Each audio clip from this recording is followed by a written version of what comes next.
So today in our class, Oh, talk okay. about memory recovery. Talk about what? Memory recovery, right? Okay. A lot of folks that have PTSD, especially C-PTSD, childhood PTSD, have amnesia. And Mhm. it's something that we have to be very conscious of because they don't really know what happened to them. They're just afraid, right? Or they may have a version or an idea of what happened to them, but what I can say from that place, I had these hauntings and I had what felt like a sticker almost, but no context. What do you mean sticker? Well, it was almost like it would be like still shots.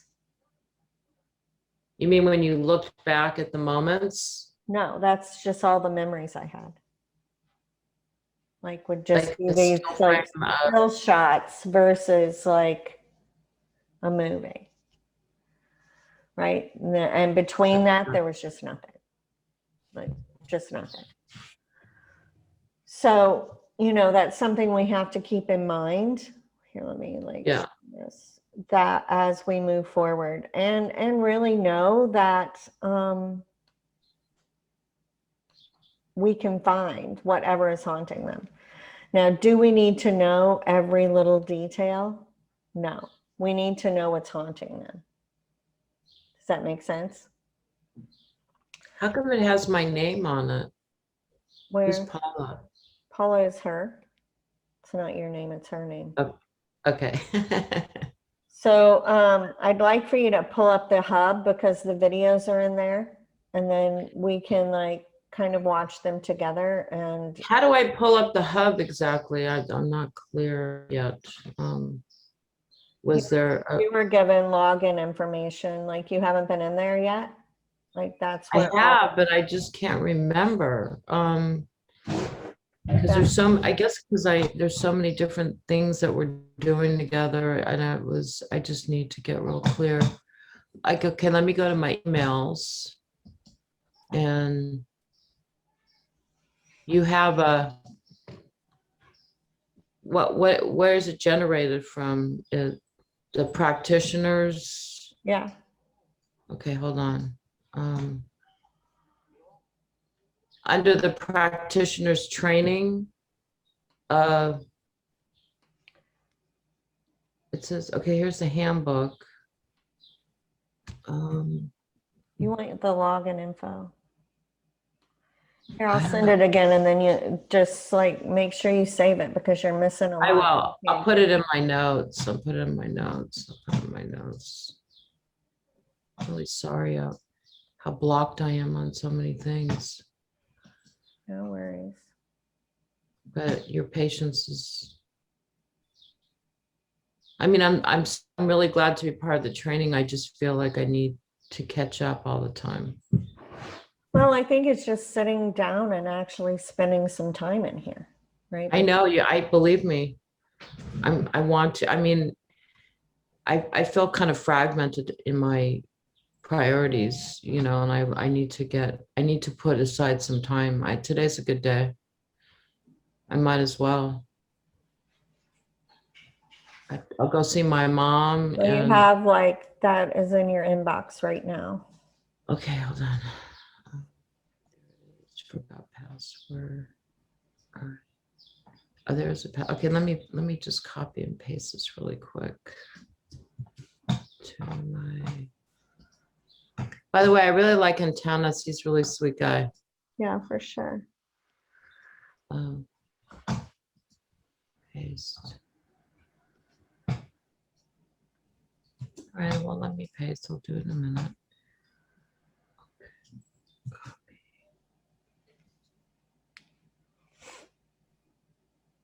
Are you meeting some cool people though, or?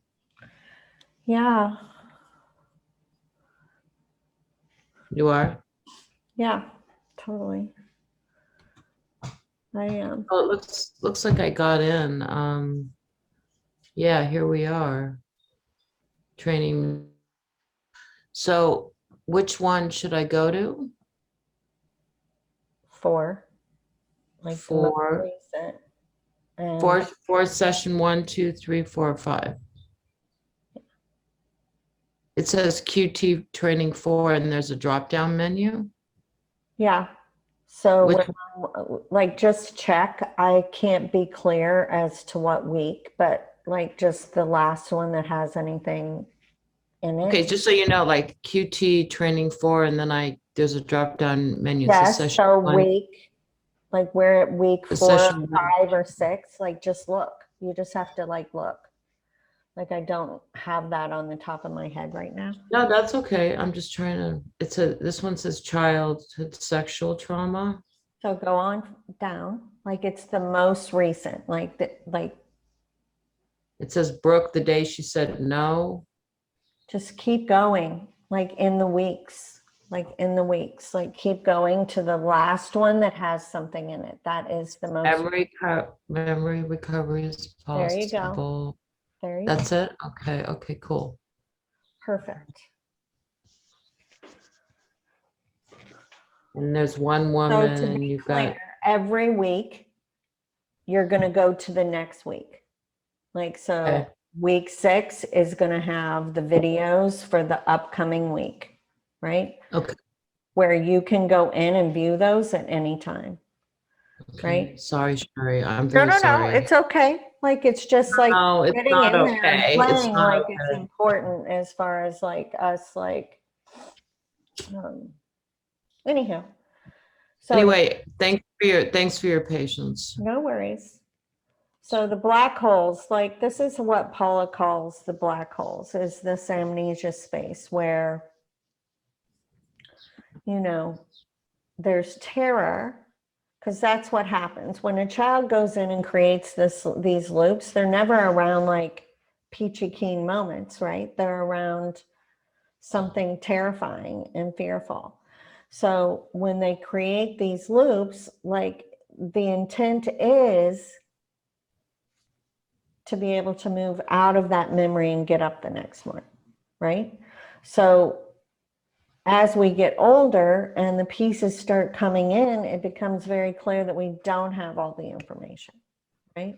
So these are Paula's, like every time I go into relationship with a client in the very beginning, I'm like, give me 3 things that you want to be different or that you want answers to, right? She had so much trauma that she had no memory and was having a lot of repercussions, right? And a lot of questions.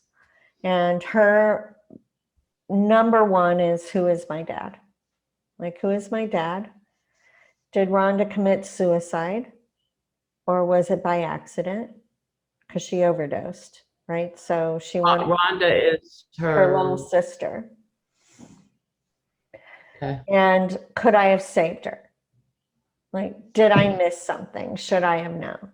Right now, I think Rhonda was 13 when she committed suicide, and like Paula was 15 or something. Wow. So in my entire like journey with her, these were the utmost pieces. Right now, as far as memory recovery, I had answers to these from the get-go. Right. And she did too. The who is my dad, she would constantly say things like, I wonder if Papa is my dad. But it wasn't conscious. It would just drop in and she would just keep on talking. And if Interesting. you would come back to that, she would just be horrified, right? So it was a dance on getting enough information in for her to start being ready to receive the answer to that question.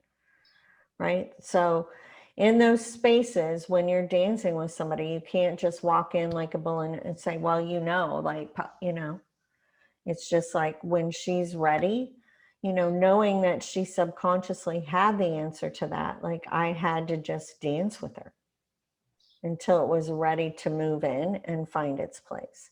Right. Right? Yes. So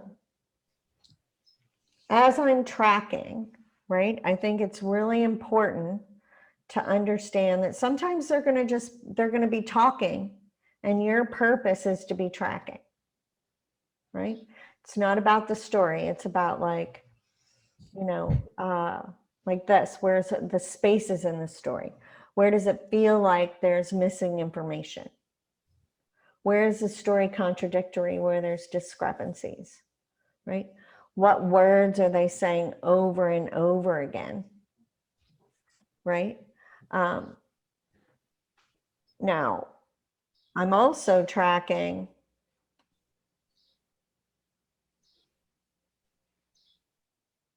hey there. Hi, Paula. Sorry. Hi, Oh, welcome back. thank you. So one thing I would like for you to do is log into the hub so that you can have the videos on your own computer. Are you talking to me? Yeah. Yeah. Hi, right now or? Well, yeah, because as we go through, I want to really be able to dissect a few pieces of it, and then you guys can go. Sure. I plan on, obviously watching this whole lesson, what I missed and all that. Yeah. I don't want to interrupt. I'm just like, Yeah, no, I just want you to log into the hub so you have access to the videos right now that we're going to kind of be looking at together. oh, got it. I didn't. Yeah. No What worries. time?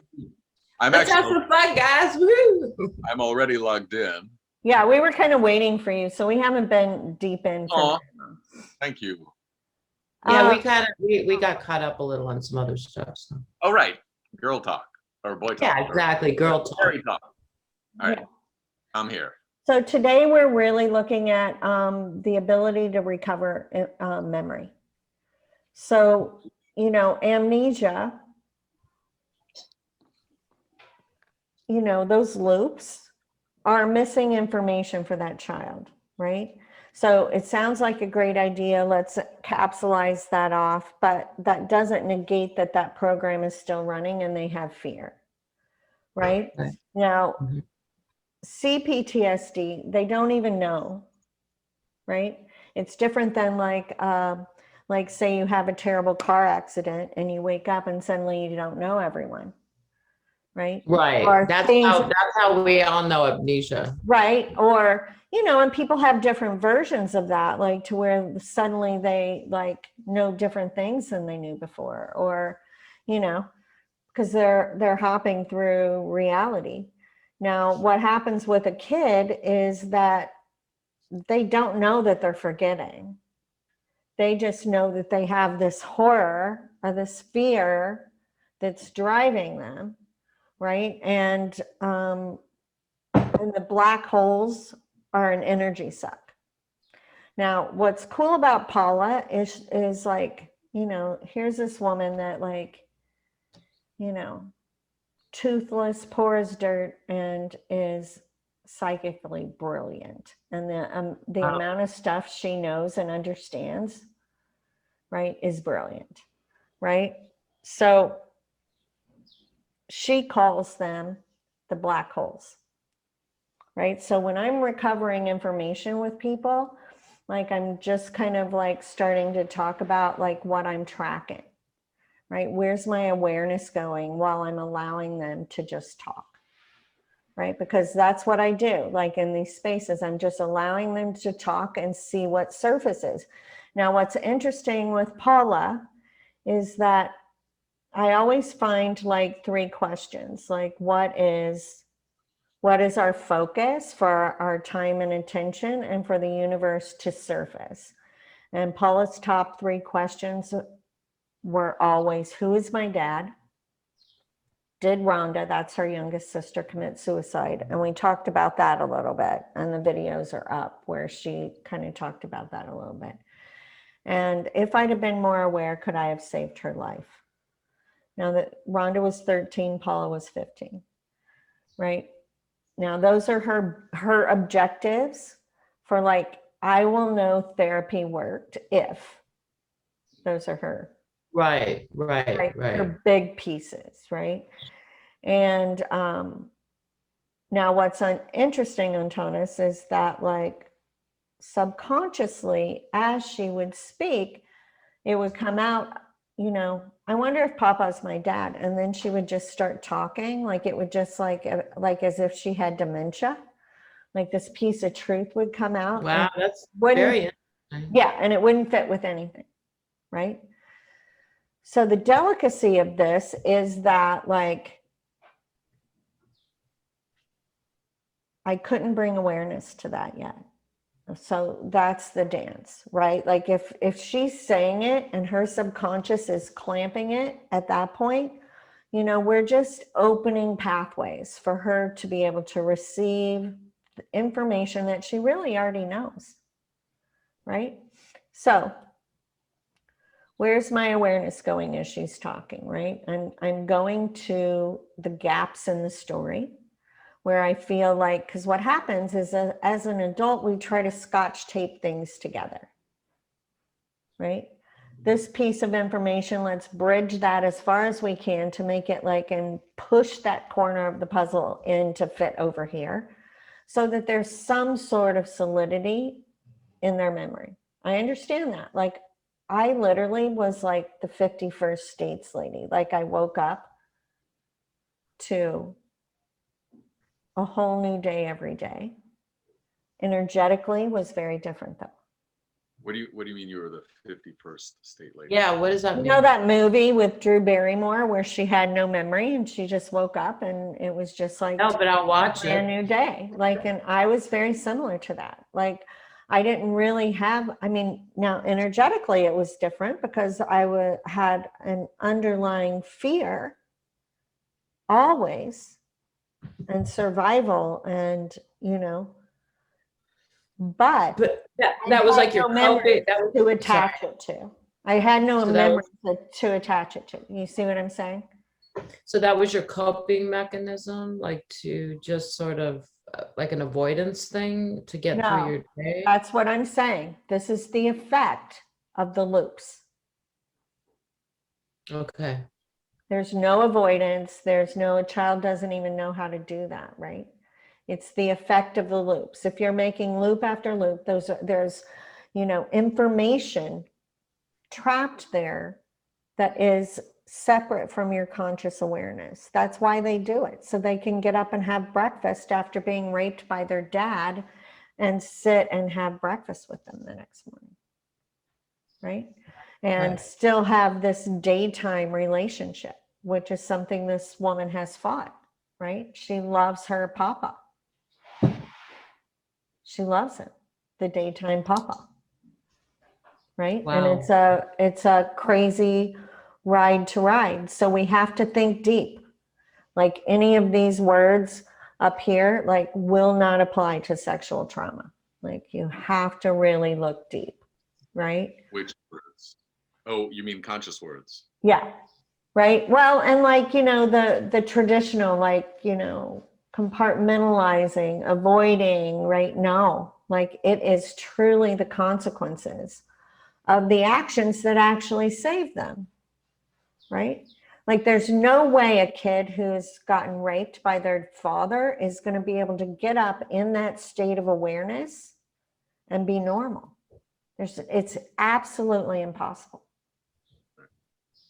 Right? So they're having to create something that's going to remove that out of consciousness so that they can function and live day to day with this same human. Yeah, it's like it's almost schizophrenic, you know, it's like, you know.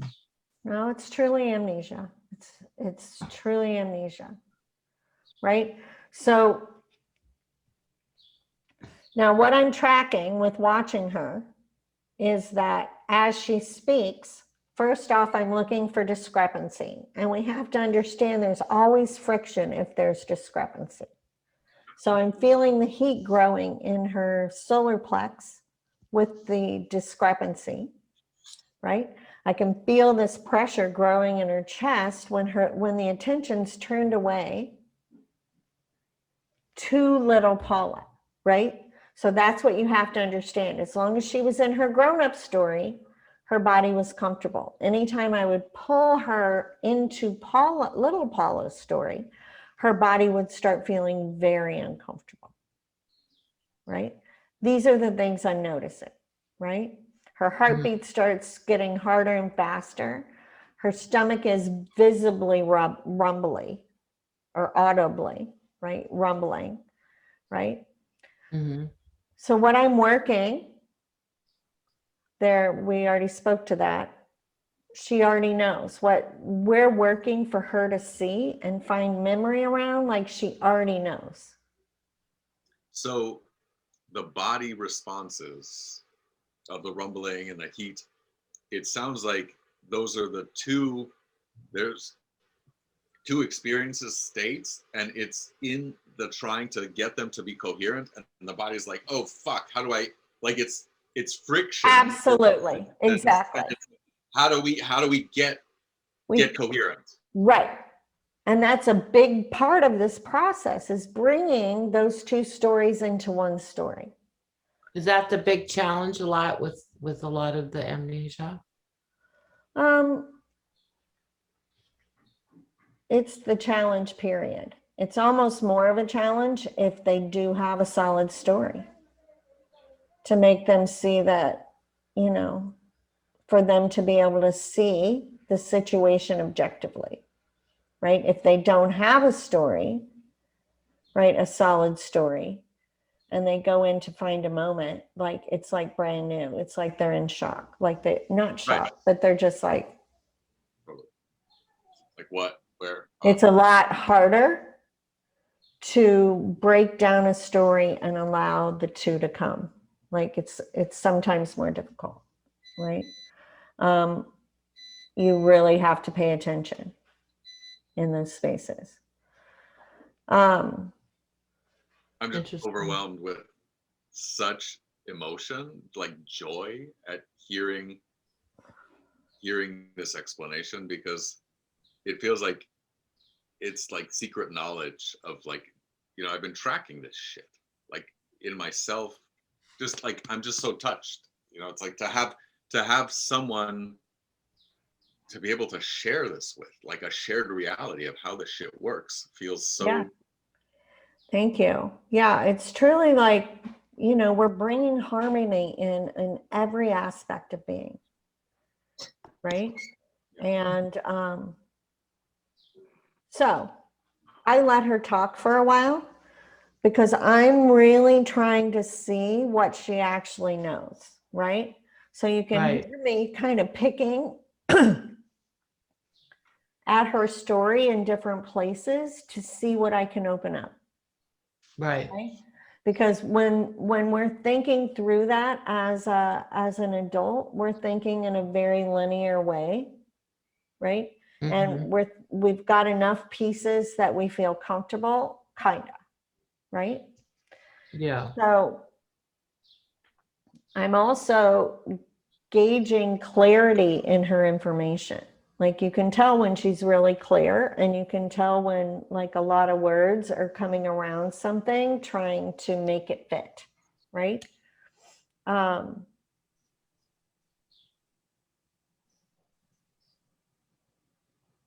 So what's amazing with her is her hops through time, like, are the clearest probably I've ever seen in anyone.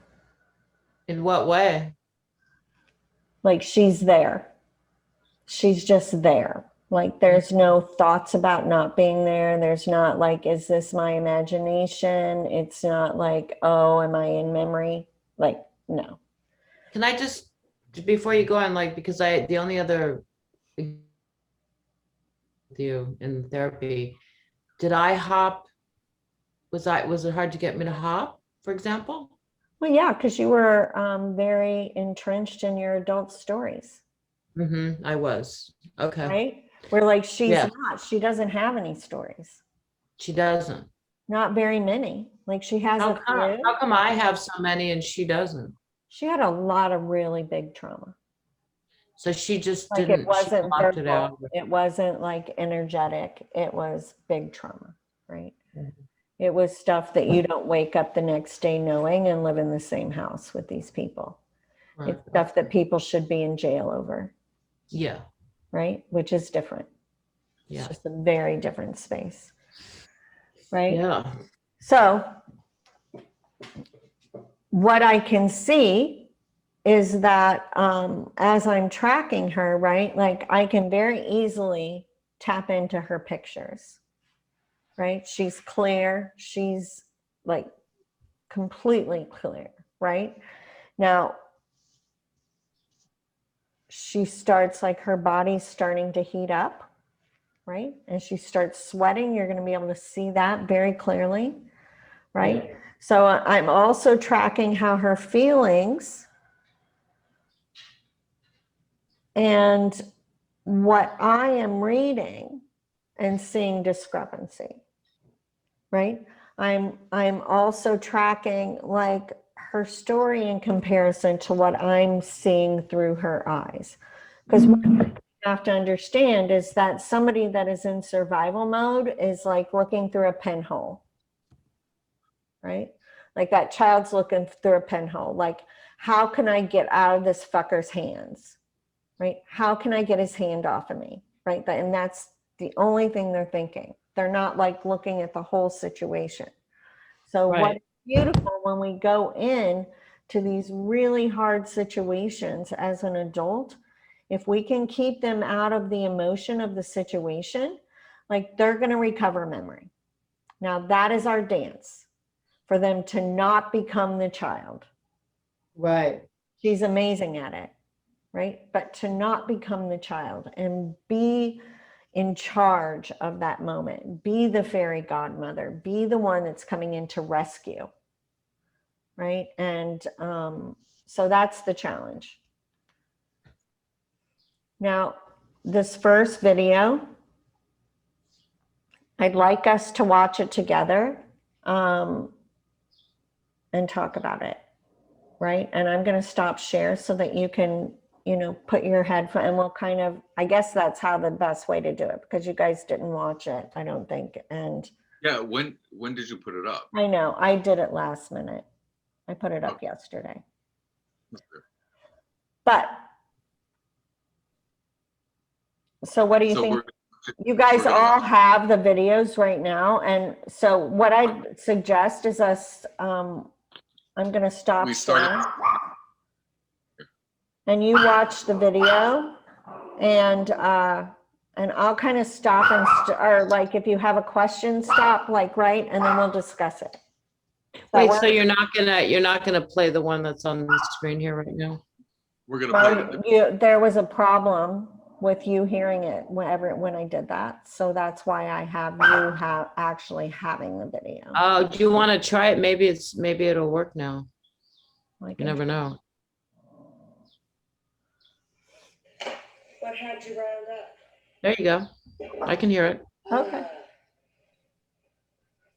Trying to answer correctly, for one thing, because there's so much more to my childhood than just the questions. Oh, yeah. And then the Rhonda mostly, but just the whole childhood, just the whole experience is still so very much alive in me. Mm-hmm. I didn't realize that. I thought I worked through most of that. We often do, don't we? We think, but it's still there and it still shows up. Yeah. And it does. It's always going to be there. Yeah. She was in therapy for a lot of years too. Okay. So just, choose to embody that no, like that's the point. If you're having a huge wave of emotion, I want to know that because let's go find it and put it away. Because if we're present in today, the emotion should be relevant and resonant with the moment we're in, not coming in with all this baggage. Okay. To influence where you're standing, because that colors everything, right? Yeah, it does. So it's almost like, you've been spending your life turned around backwards, like walking like this, watching the past, and we want you to go like this. Okay. Right? And that's the process we're doing. Okay. Right? So, with your words, with your experiences, with your emotion, Those are all things to really pay attention to. Well, I have a couple questions about Peggy and Paul. I miss all my crystals. It's so funny. I was just looking, I was like, damn, that is such a spread of crystals on you. Oh, and Like, that's only partially of them. I can imagine. I can have totally- them in every, like that in every room. Anyway, I I do can- miss crystals. yeah. Anyway. go And ahead. It's like nice amethyst in that little divider.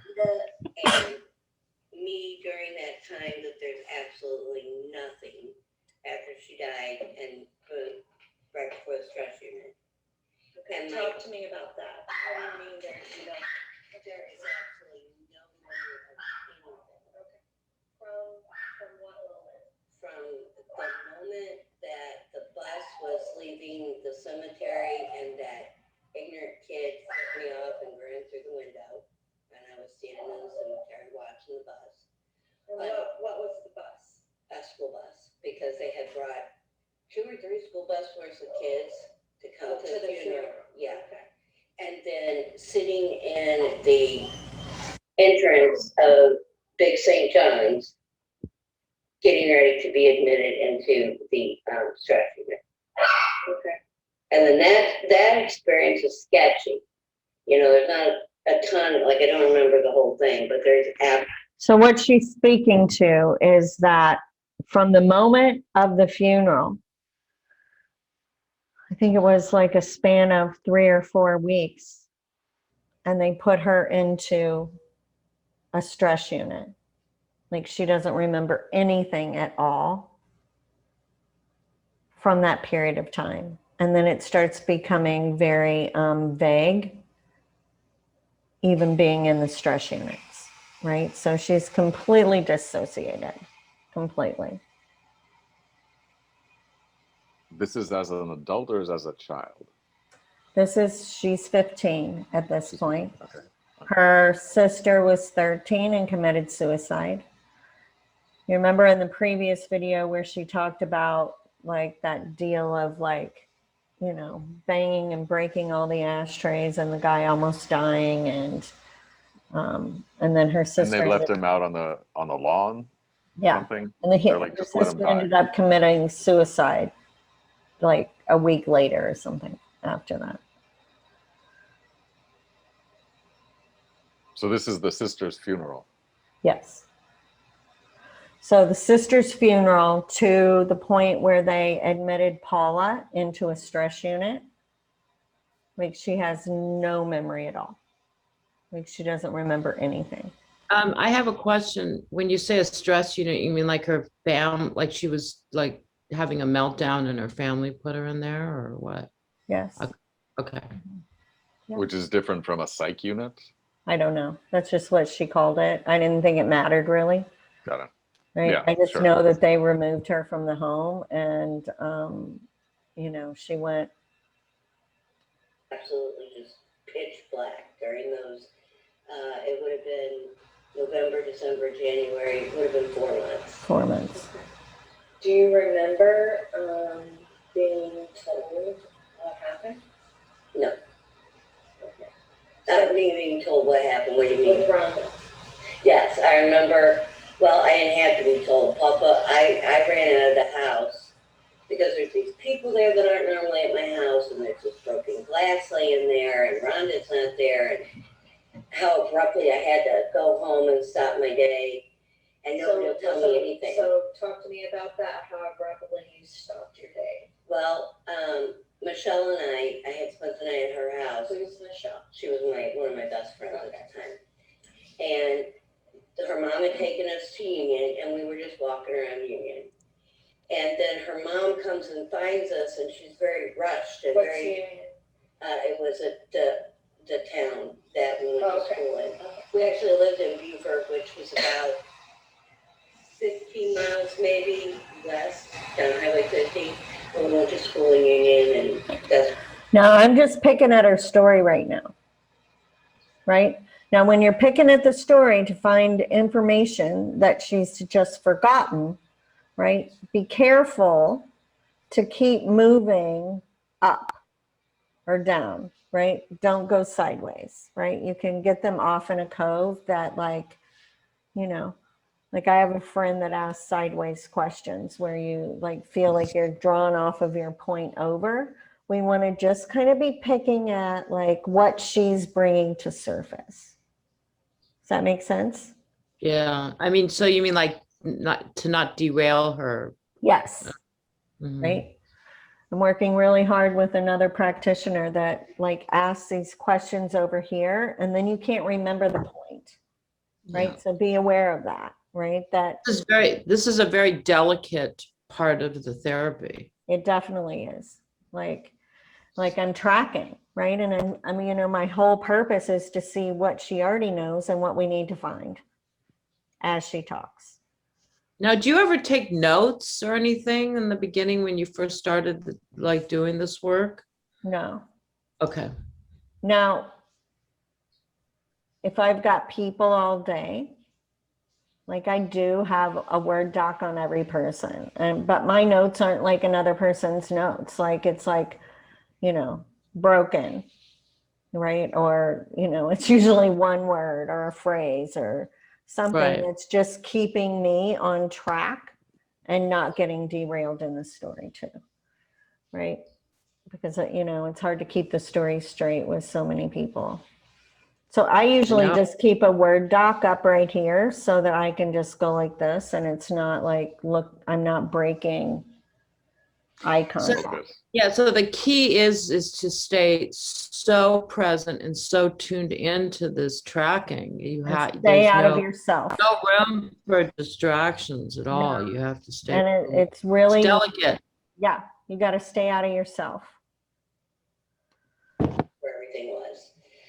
And she's very serious and very rushed, and she's got my stuff in her car, and I just got to get you home. And I'm asking why, what's going on? They'll let you know when you get home. And so I get home, and So this is, Michelle's mom, yes, your friend's mom. yes, yes. And then so I get home, and what it was Can you remember what that little girl felt like? scared, concerned, fearful, concerned. Like, what is going on here? You know. Did she have some thoughts that, Yeah, there's something happened to Rhonda. oh, so you knew something happened to Rhonda? That's what I was suspecting. Yeah, and why did you think that? Well, I guess in the car right there, I didn't have any, because she kept saying your mom will tell you. So, okay, mom would tell me, so mom's okay. So, but somebody in the family. But then when I got home, Rhonda's not there. And she was supposed to be there. And her dad's there. And my uncle and aunt are there. My mom's brother and his wife, and they are never there. Piggy's there, and everybody's very solemn and trying not to show their sorrow. Are they outside of the house? No, they're inside. And the back door glass is broken, which is really odd. So when you came home, so this woman brings you home, your friend's with you. Mm-hmm. Did you just get out of the car by yourself, or did she? No, I just got out of the car by myself. She didn't walk in with you? No. No. Did you go in the front door or the back door? I guess it was the front door. The house was kind of weird because there was this front door and then there was this door, and that was the back door of the house. For some reason, they were on the same porch, but this is the door we use, and that's the door Piggy broke the glass in to get in. And then there was the kitchen area and then the living room. And do you remember how she knew to come and break the glass? Like what brought her there? so right before when Rhonda hung up with her friend Jody, after she'd taken the medication and started feeling weird. But she had been talking to her the whole time she was planning it and choosing which medication to take. So this person like knew that she was doing that? Yeah. And Rhonda told her not to call anybody. So Jody waited 10 or 15 minutes, but she was so scared she called mom at work. Mom was working. And Mom called Piggy, and then Piggy called a good friend who lived up in the subdivision to come get her, because Piggy didn't drive. To come get her and go up there. And the music, the radio was blaring, just rock and roll that was not, it was just coming on the scene, this really hard, heavy stuff. And it was blaring, and the doors were locked, the windows, and she could see Rhonda laying on the couch. So she broke the window to see if she could see. And so I'm sitting on ottoman that we had. I want to back up to Okay. getting into the house. Like, so you left the car. Mm-hmm. From the car, do you remember seeing the broken glass? No, I saw it when I got up on the porch. Okay, so you get up on the porch and you see the broken glass, and can you see the people inside the house already, or? I can see my uncle because he's standing more like in the kitchen. Everybody else is kind of sitting at the kitchen table or standing around it, kind of sitting in the living room a little bit. So have they already taken Rhonda away? Yes. And the ottoman, for some reason, is there in the middle of them, and I sit down on it, and I'm asking questions, and nobody is talking. And that's Will it. respond to you? No. They'll tell me, Mom will tell you. Paula, just be quiet, and your mom will be home soon, and they're really not even talking to each other. Very heavy was the feeling in the house. When I heard Mom and Papa I heard Papa's Suburban pull up, and I ran outside, and as I'm running down the sidewalk, Mom's coming around the front of it, and Papa's getting out, and I just knew, one, by the looks on their face, and two, Rhonda wasn't with them. I just knew. Did you, prior to that time, was there ever concern about Rhonda making that choice? I had thought about it quite a bit, and at one point I was even. Want to put it on mute, for the dogs? Regrets. But looking in the mirror at myself, hope has always been my thing, and I couldn't let that go. I think there were some times around that time where I had to.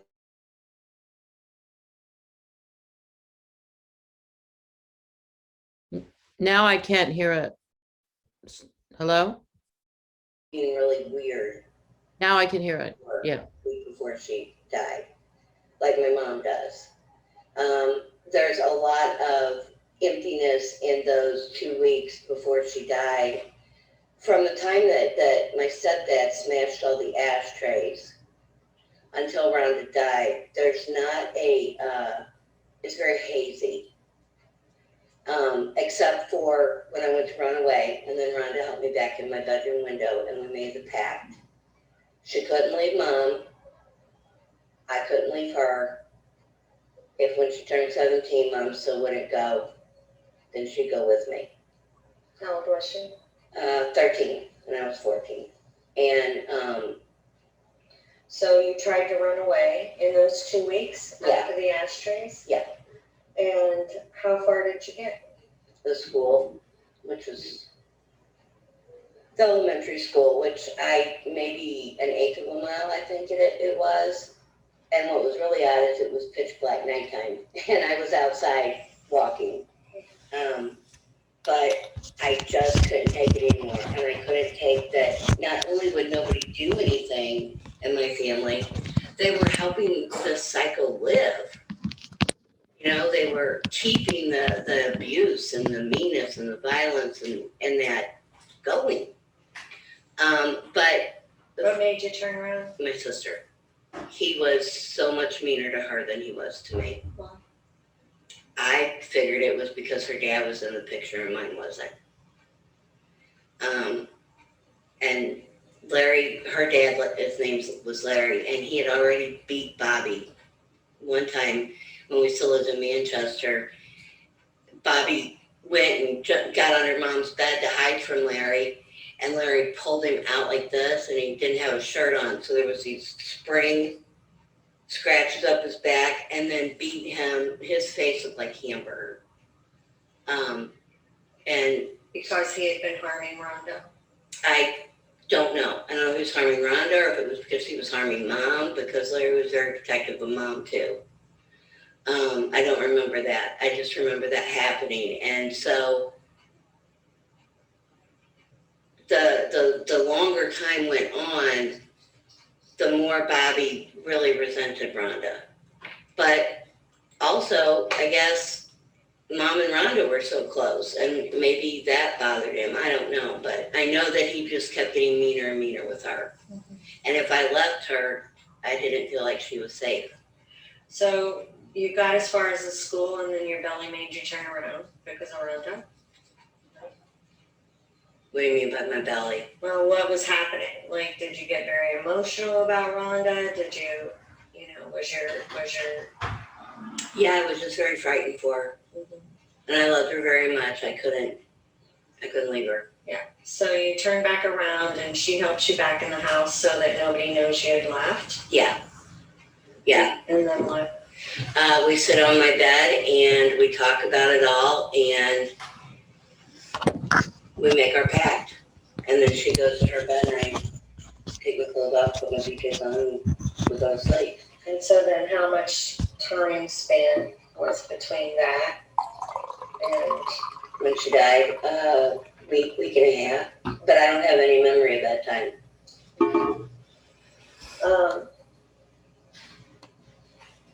okay.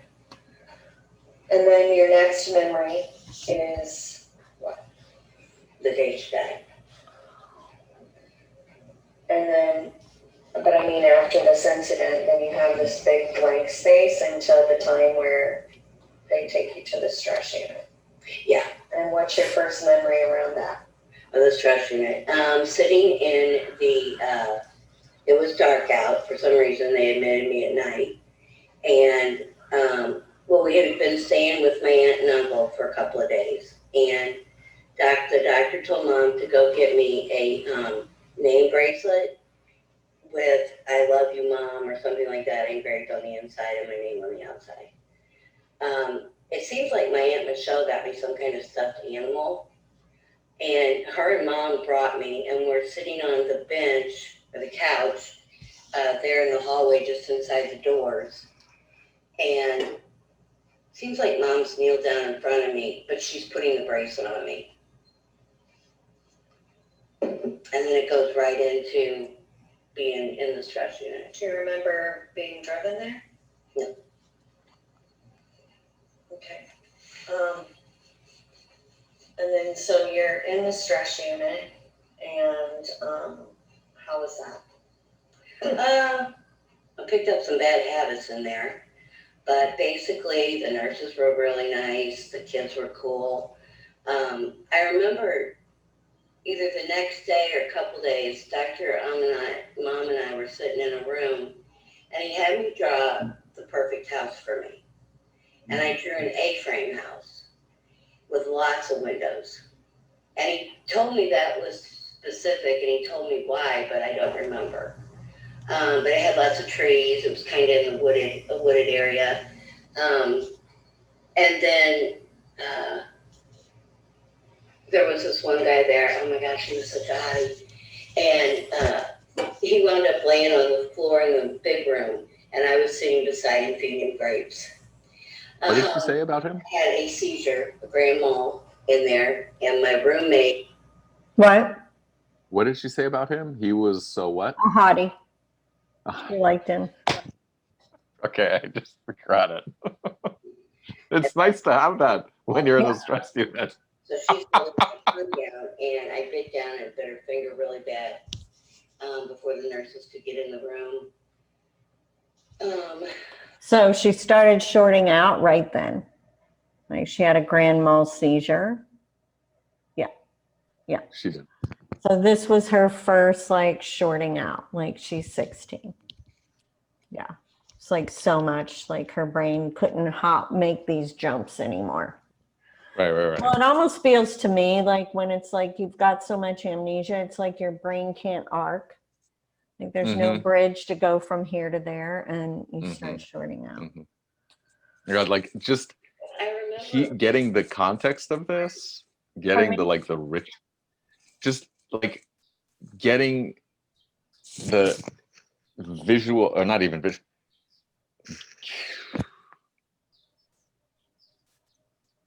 illustrating the concept of what's happening inside with the symptom of a grand mal seizure.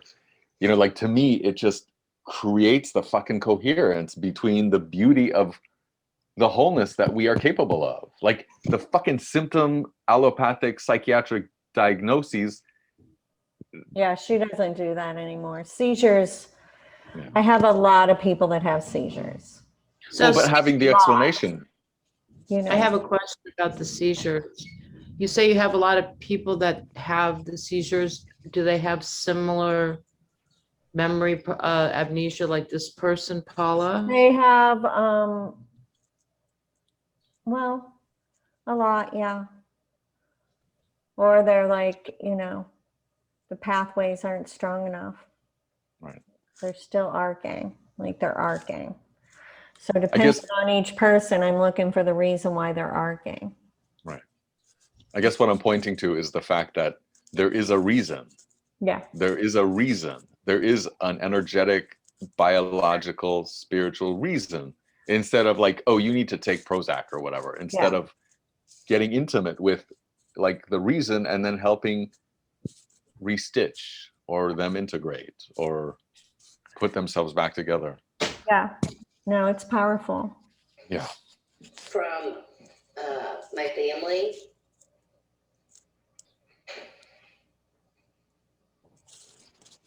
Yeah, my belly's gurgling and everything. This is rough. Thank you. So you I was notice, on like high- now we're getting to the crux of something, right? Yeah. So Yeah. her belly's grumbling, she's dripping sweat, right? Yeah. Wow. This is your belly. And it kind of took me by surprise, but yeah. I was trying to. Now, if you notice, I'm inching closer, but I Physically. really love for a person to be able to do as much on their own as possible, right? I don't want them to feel like I'm doing something to them or for them. I want them to be empowered by the experience. So, I'm moving closer, but knowing my energy is affecting, but I'm not like, oh, I'm going to lay hands on you and heal you right now. Or, oh, I'm going to let I try to stay out Empower as much them. as possible. Huh? Like empower, like bring them out. Bring Yes, them like that into is my like, purpose. Like, it's going to be more real if you're doing it yourself, yeah. right? You're like the benevolent magnet pulling them out. Right. Like, so I'm So, like- moving closer, but I touch as little as possible, to be frank. Like, I touch as little as possible. Friend of school. And I mean, From the stress unit. yeah, and the Rhonda's death was a shock to everybody. And since we were only a year apart, we knew the same people and, so I know that those kids were dealing with their own stuff too, but this one guy that liked me, but he was more popular than I was, flat out told me, everybody thinks you're crazy, and I can't be around that. And that Why really did they hurt. think you were crazy because you were in the stress unit? And my supposed best friend, Cindy, she tried to be supportive, but she was all wrapped up in herself, which later in life she apologized for that. But at the time, it left me feeling so alone and so much more sad. Tell me what you're feeling right now. Worked up, sad,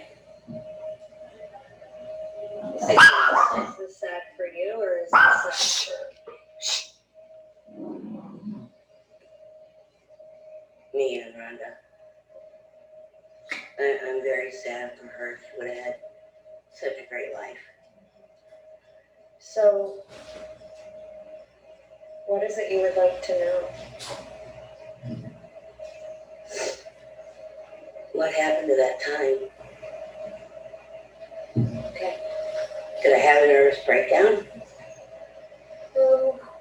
I think you had a stress attack, for sure. That lasted 4 months?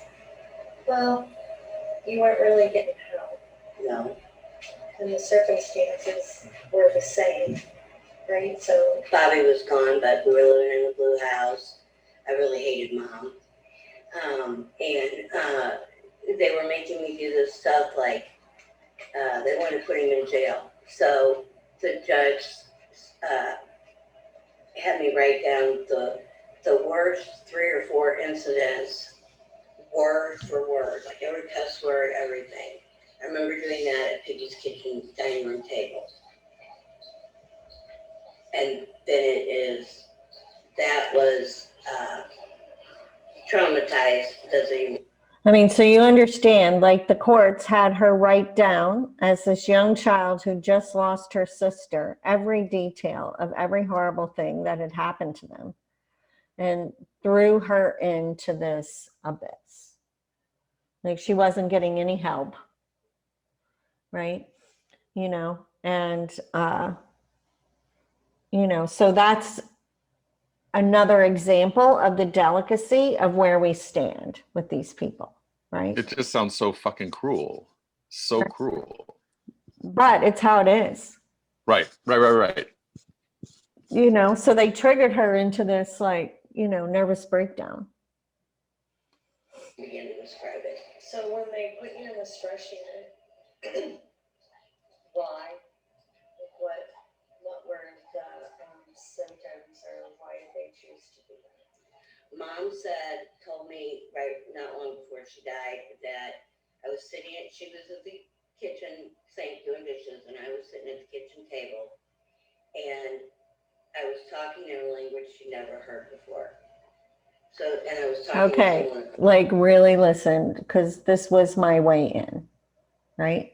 It's absolute fucking brilliance, and this was my way into that, right?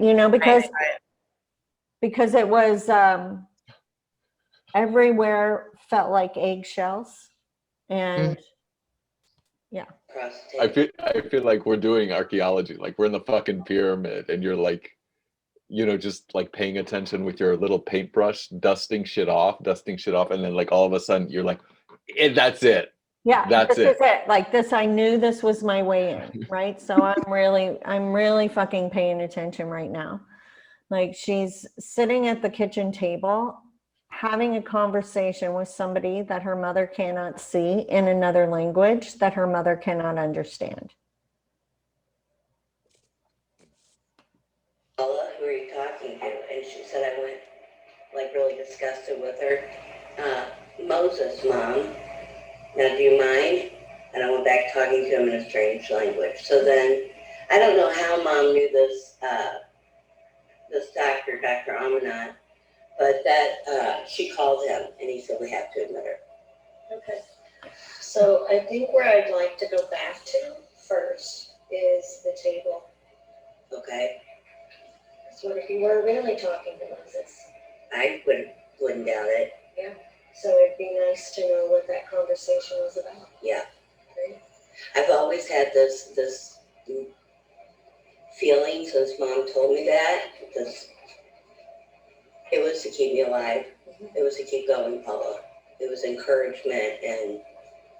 Yeah, because I know in my trauma, I had lots of those conversations. Okay. And to me, that was, keeping me on track, keeping me on purpose, keeping me alive. Excuse me, yes. Right? Okay. So that's kind of what I'd like to do. I'd like to go back to that time and see where that takes us. Well, my faith and my hope, they kept me going at 5. It was real. And it wasn't until the last couple of years before Rhonda died that my faith started falling. It was like, I'm begging you for different and it's getting worse,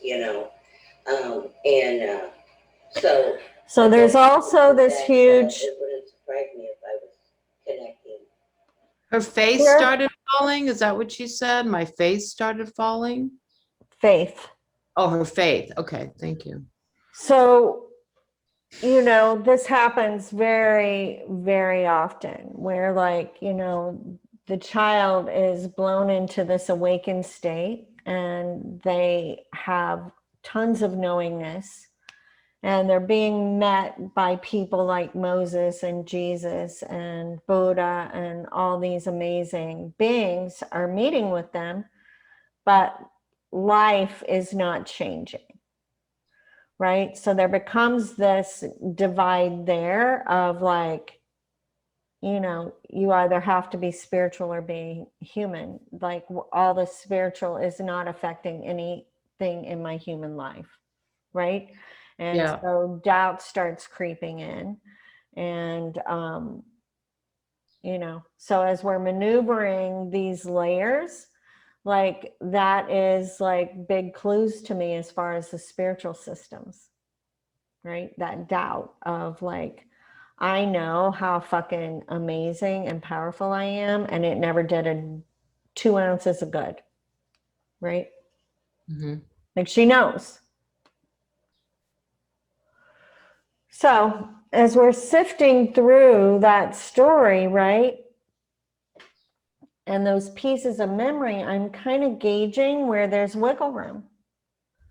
Right? Where's that space where I can wiggle in and start busting things apart, right? Right?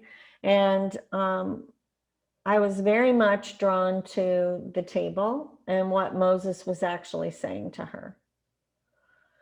And starting by seeing if we could reinforce the state aspect of her adultness as we go back, right?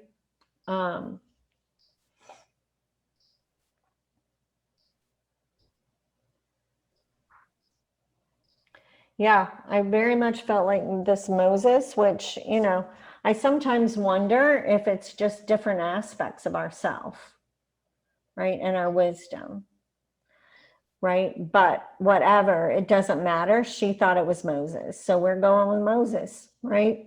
It doesn't matter who it really was.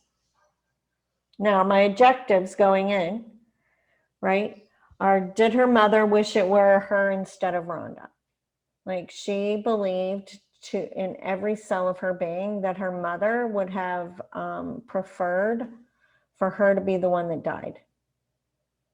So there was tons of guilt and shame around her being alive. Right. Right. And her friends at school, she had the idea that every person on the planet thought it would have been more advantageous to the world for Rhonda to be the one still living. Like, her Wow. school teachers, her grandma and grandpa, all of her friends, like, that's how she felt. She felt like if Rhonda had been the one living, like, the world would be a better place, right? And she really has that crazy word, which, you know, a lot of super gifted people feel crazy. And, you know, that's something that, you know, her truth was not meshing with what people were telling her, right? Now, one thing that we're doing in here is writing the where she has responsibility placed, right? That's another space of friction. Like, she's letting certain people off the hook and certain people are on the hook, and, like, are they the right people? You know what I mean? Like, why did Rhonda commit suicide? Why? Right? She blames mom, but, like, why? You know? And her hatred for God, because it's interesting that she's super Christian, but there's a hatred there, right? And I'm also really trying to shift that the definition of the word love, because right now, like, she loves people that cause great harm. Right? Well, I mean, when you say that, like what do you, who does she think caused great harm? Who do you think caused great harm? Well, the papa guy, right? Everyone. The mother. Yeah, like, her mom, her stepdads, like her papa, her grandma, like everybody was covered. Everybody, yeah. Wait, Everybody who's not I stepping in. there's no safety, is what you're saying, that she had no Right. safety. Every Wait, one I'm- of those people knew that her grandfather was molesting her. Everybody was complicit in keeping it all going. Mhm. And she was the recipient, and they were calling this shit love when it was fucking violence. Yes. Wait, I just have a quick question. Can we just discuss the difference between her and Rhonda? Again, I know it was talked about, but was Rhonda, do we know why she committed suicide? Not yet, but that's what we're going in to find out for sure. Okay. Right? Because, right now, Paula believes that Rhonda was not molested. Right now, Paula believes that she had been keeping Rhonda safe. So it was very much a mystery to why Rhonda was the one that committed suicide. Right? We just don't know those answers yet. Right? And they both were molested by Papa, basically. Right now, we only know that Paula believes that Rhonda was not molested. Okay. Yeah, that's all But we.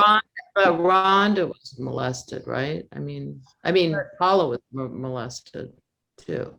Paula is Papa's child. It's important for you to get in there and watch these videos, right? Because they build. Yeah, no, I will. As far as information.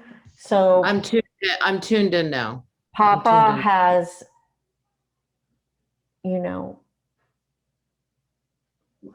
like his daughter is the mother of his children. Mhm. Right. That's pretty weird. Right. So this is, how are we doing on time? I don't know if we have time to watch all this, but. So I'd like for you to go to the yard of the house. Near today's line.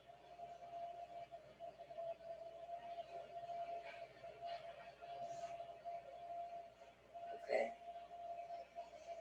Are you on the grass or the concrete? Grass. Can you reach down and touch the grass with your hands? Yeah. Is it dry? Is it moist? Is it kind of brittle? Okay. So you realize, Right? why I do that, right? Like I am trying to get them as tactile as possible. A person who is projected in can't touch and feel things, right? Like, they're going to go to grab the doorknob and their hand's going to go through it, right? So the more we can get them to touch and feel and interact, right? The more solidly I know they're there. And especially in memory recovery, like it's imperative for them to truly be there to witness something new and different.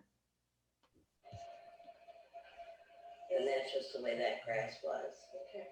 So is it daytime or Daytime. is it hot or is it cool or is it? It's cool. Not cold. You don't need a jacket, but It's cool. yeah. Is it windy or is it still? It's still. Can you see your feet? Mm-hmm. Is there a porch? Yeah, a little one. Okay. No long. Well, it's long. How many steps up to the porch? You walk up the sidewalk, up a little incline, and then there's 2 steps. Okay. That's what I was saying. 2 steps and then the porch? Yeah. Okay, cool. I was saying 3 steps up. So let's walk up those 3 steps. Now you see how, like, I'm not just trusting my intuition, ever. I'm constantly checking in to make sure we're seeing the same place and the same thing, right? Constantly checking in so that as we get inside, I can start guiding them towards new and different information, right? But we have to make sure we're in exactly the same moment in time, right? And I'm not like at a different house or whatever, right? Right. Right.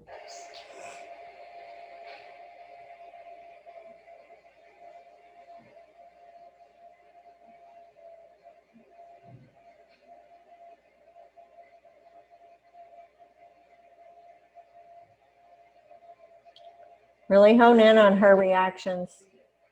You're not alone. Do you want me to come with you? Yeah. Okay, she was like, you know, her body started like, and she was like, I really don't want to be here, right? Now, only if I see somebody kind of hit in a frozen space do I offer to go You mean leave? with her, Oh, to go with her. right? So I'm offering to jump with her. Right now, I want you to pay attention in how I interact in this situation, having jumped in, right? So wait a second. If you see them frozen, that's when you offer to go with them? Yeah, like if they're like their body's starting to react really drastically, like if I'm sensing so much fear that we're not going to go, you know, we're not going to be able to move or they're going to be in distress, I offer to go with them.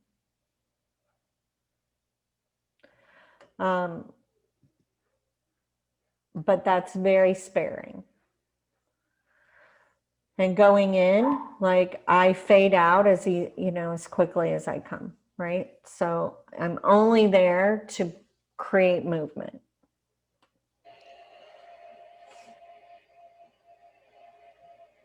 Can you see me? Yeah. All right. How do you feel now? Safer, but I can see Rhonda everywhere. Okay, but she's not there. No, So, which door are we gonna go in? we're gonna go in the farthest one at the end of the porch, up into the kitchen. Is the glass fixed?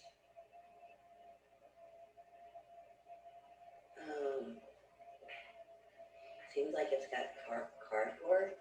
Now, how amazing is that? She's there, right? So they had gone from the glass being broken. It's not fixed yet. It's got cardboard, right? So I'm starting to see that she's seeing new and different things. Like she's truly there, right? This Fantastic. woman is one of the most amazing travelers I've ever worked with. Wow. Guy. So pay attention, right? Yeah. Okay, so you can see the cardboard? Yeah, Okay. And how long has it been since Rhonda? a little while. Okay, so let's open the door. Let's step inside.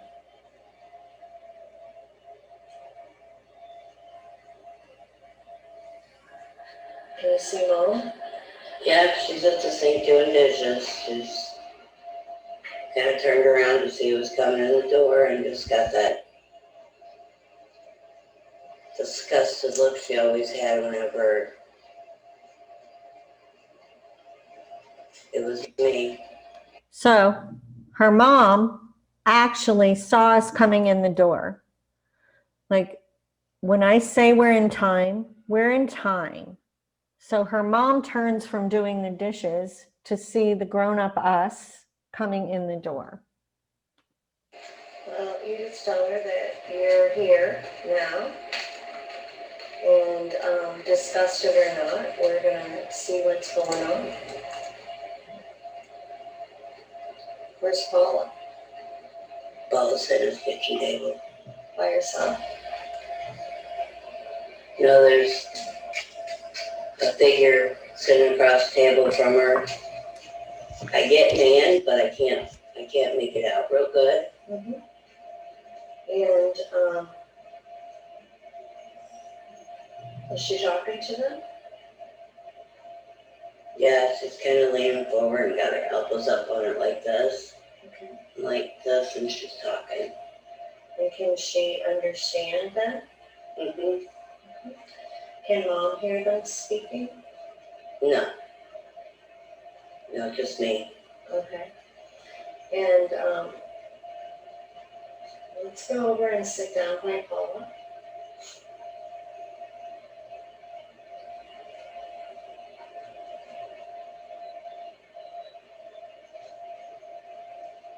The lightheadedness is just really overwhelming.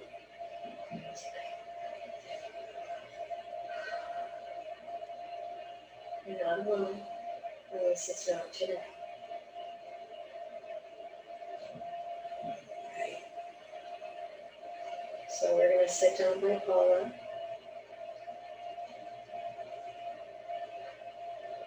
You're on one side, I'm on the other. And I'd like for you to whisper in her ear and tell her that you know that she's not crazy.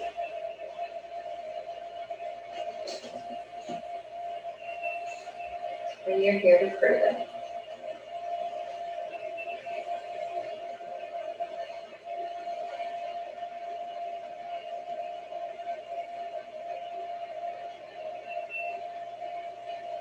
It is a man sitting across from her because I see a beard. And can you hear him? No, but he's very much concerned about her and listening to her very intently. Okay. What is she saying to him?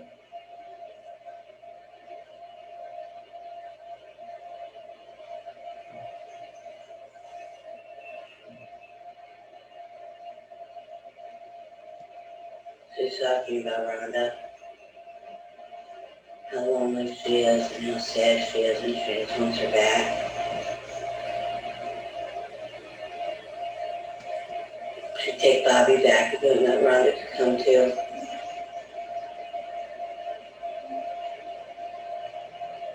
She knows these people hate her and they wish it had been her instead of Rhonda.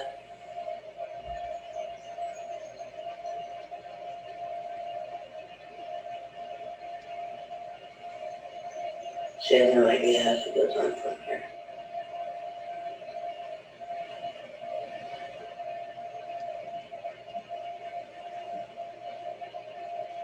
If she begged for change, she begged for Bobby to die on Rhonda. And why did God do that?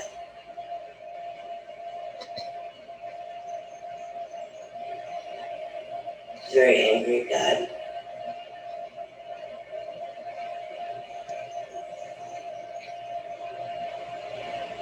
She hates God. She wants nothing to do with him.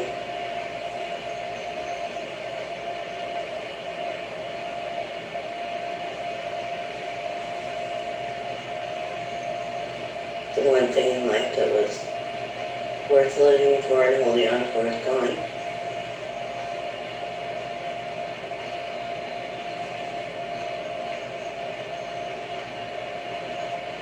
She knows that Mom blames her because she didn't go first.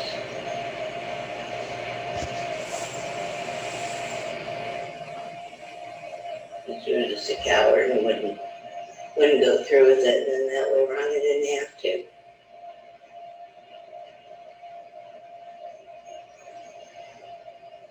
What's the man saying?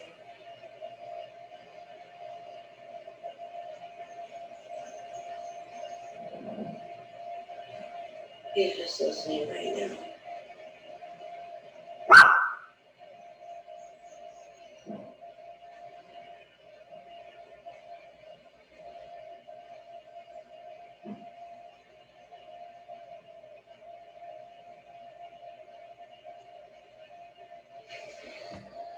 So Paula has drop attacks when she gets overstressed, right? Which is another form of seizure activities, right? So, which again is not unusual. So we're going to pull her back in, right? It's just like she exits her body to such a degree that there's nothing left. Oh, yeah, okay. Shh. Can you hear me?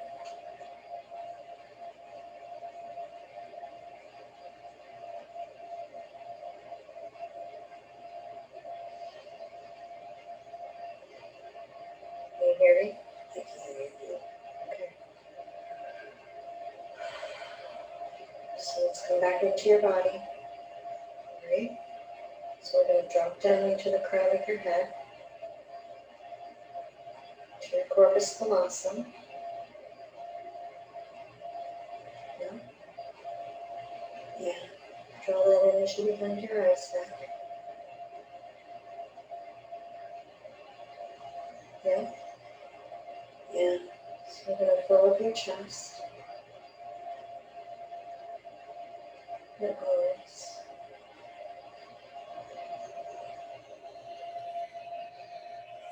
your belly.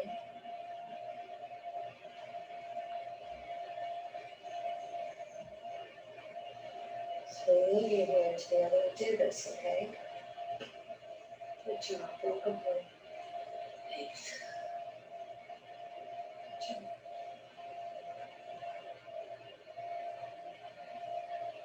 I don't think this is the first time they've met up. Yeah, I don't think so, right? Paul's very comfortable with him. Mm-hmm. She trusts him very much. Mm-hmm. And he knows when to just listen, which is something she's not used to, and so it makes her feel very loved, very safe. So one thing that I'm being called to do right now is I'm going to get up and get your mom to go sit down with us. Okay. How does Paula feel about that? She's just really kind of, I mean, she knows we're all there, but she's not concerned with the rest of us. She's totally focused on who she's talking to. Perfect. So I'm going to bring mom over to sit down with us. Okay. And I want the grown-up Paula to look at mom and say, is that true? Would you have preferred for Paula to go first?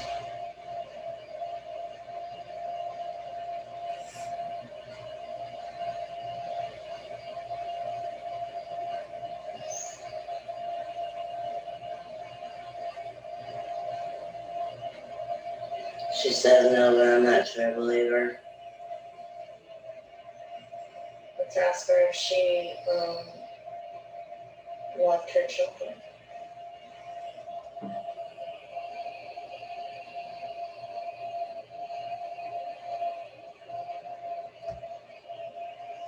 She said yes, and then she said, but then Papa, and she stopped. Then Papa. So let's ask her what that means. What about Papa? What's that got to do with loving your children?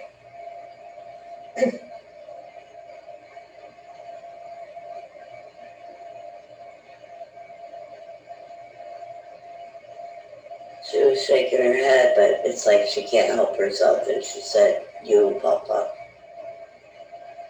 So she knew about that. Was she afraid that you were going to speak about that? Yes, but more importantly, she felt like I took him from her. So this is all new information, right? And this comes from the questions, right? Like we have to be aware of that. I'm going to have to go because I have a client in a few minutes, but I'd love for you guys to watch the rest of these videos and then let's come together another time this week and really talk about it. I'd love for you to take notes, write down all your questions, and if they don't get answered within the process of watching, because there's like 4 videos there. Because what's amazing with her is that she'll come out and be freaking processing, connecting dots like fucking crazy across all 5 spectrums of being, right? She'll just start like this, right? And I think it's important to witness that, you know, in this progression, because we have to understand this is 90 minutes twice a week. This is one session where this much is progress is made. right? Right. So we're tiptoeing gently Mhm. and allowing her to bring forward as much information. You'll notice I'm as silent as much as I'm speaking. More, right? You know, and just as that next question drops in, you know, sometimes people get pissed off at me, right? You got pissed off at me the other day, right? Because you're asking that one more question that they don't have the answer to yet, Mhm. right? And, you know, I'm often in the space of like, if you had all the answers, you wouldn't be here. There wouldn't be a problem. So let's see, right? You know, so as we're dropping in, I love Paula, like truly like was so eager to move out of that she was seldom resistant. Now she would go home sometimes and, you know, the information she would gather was shattering. Right? So she would get like, I don't want to know. I don't know if I believe that, you know what I mean? That's why I think it's super important that they're accessing the information, not you. Right? So super important that they're accessing it, because then you can be, you know, talking in their space of like, well, you found that. Nobody guided you to that, right? Like nobody, like you've been saying, you know, consciously, and I would, you know, I love recording because then they can go back and see, yeah, like how many times did I drop in that Papa was my dad unconsciously, right? When they're having difficulty with being face to face with truth, right? You know, so when they'll allow me to video, like what I'll usually do is create a Google Drive, and I just start dropping them in there, and they're the only one with access to that file, right? And then they can just go in and play in that file as much as possible, right? And be able to measure like, oh, wow, interesting. That I subconsciously had been saying that since the day one. And here we are 6 weeks later, and that information comes through, right? So anyway, that's what I'd like to do. I would like to, and what I'm going to start doing is putting, and you know, I didn't do it fast enough. Last week I was so freaking busy. But I'll put the videos up so that you guys can watch them prior. But I think it's important for us to come together, you know, because this is truly from start to finish a 90-minute session. Wait. You've like the videos are the 90 minutes Mm-hmm. Well, that you broken up. I spliced think into I 4 probably, videos. yeah, I think I probably edited some foo-fa. Got it. Yeah, it is a session in entirety. And so in this session, in this moment, you're back in time. Mom was brought in, and Papa. So Papa, the grandfather who impregnated the mother to have Paula. So Papa is the father of Paula. Of mother, Huh? of mother and daughter. Papa is the father of the mother and the daughter. Mm-hmm. That is some time loop. That was her life, right? Yeah, wow. So I'd love for you guys to really watch this, and maybe, let's see. Friday or Thursday? What's good for you, Paula? Good. Friday, same time. Friday's fine. Yeah, let's do Friday morning. 10 o'clock your time, 11 o'clock or 11 o'clock my time, Say 8 o'clock. 8 o'clock your time. Right. Okay. Okay.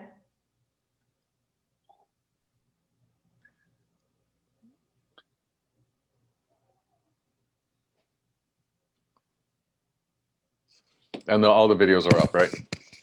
Yeah, they're all up. Okay. Cherie, I'm gonna make a separate appointment this week. Yeah. Time. Yeah, you just hop on and do that. Yes, Take absolutely. your time. All right, so I'll talk to you guys soon. It's interesting work. Yeah. Hmm. For It's sure. interesting work and learning how to, it's really, you have to, it's a delicate time. That's a very delicate situation. Yeah, it's totally a dance. It's like you're a psychic detective. Yeah. Right. Super. I kind of find it super fun. I do. My antenna My up. brain loves puzzles, right? So Exactly. I'm always just like, Exactly. I like salivating, like that, oh, and then that, and then, yeah, super So fun. yeah, and Manish, like today is a big holiday in India for him. So Yeah, I was gonna ask, like, what's up with him? Is he like today with was a us? big holiday. Yeah. So Okay. anywho, all right. Cool. Bye, guys. Talk to you soon, Good to guys. see you both. Bye. Bye. Bye.